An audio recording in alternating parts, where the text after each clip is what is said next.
How does vegetation adapt to the harsh and dry conditions of the Thar Desert? Hello friends, welcome back to our learning series.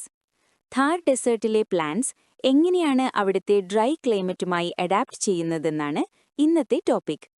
Desert റീജിയൻസിൽ പൊതുവെ സ്കാൻറ്റി വെജിറ്റേഷനാണ് കാണപ്പെടുന്നത്, അതായത് വളരെ കുറഞ്ഞ അളവിൽ മാത്രമേ plants അവിടെ വളരുന്നുള്ളൂ.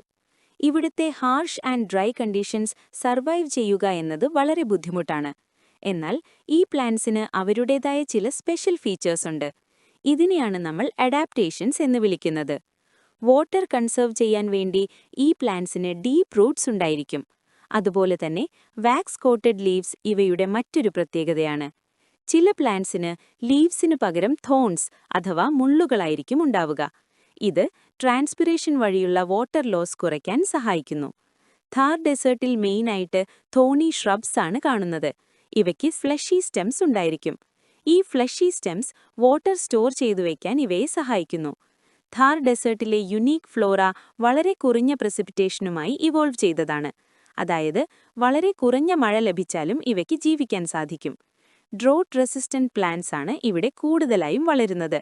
ഇതിന് എക്സാമ്പിൾസാണ് ഗം അറബിക് അക്കേഷ്യ, യൂഫോർബിയ എന്നിവ.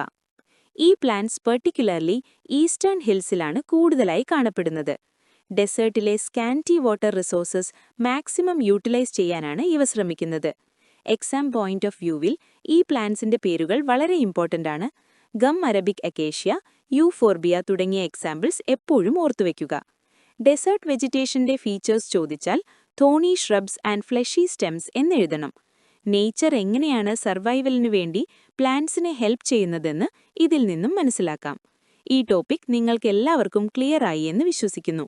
ഡൗട്ട്സ് എന്തെങ്കിലും ഉണ്ടെങ്കിൽ കമന്റ് സെക്ഷനിൽ ചോദിക്കാൻ മറക്കരുത്. What video would you like us to do next? Give your suggestions in comments. Online for all of Kerala, offline for Palakkad. Join us today.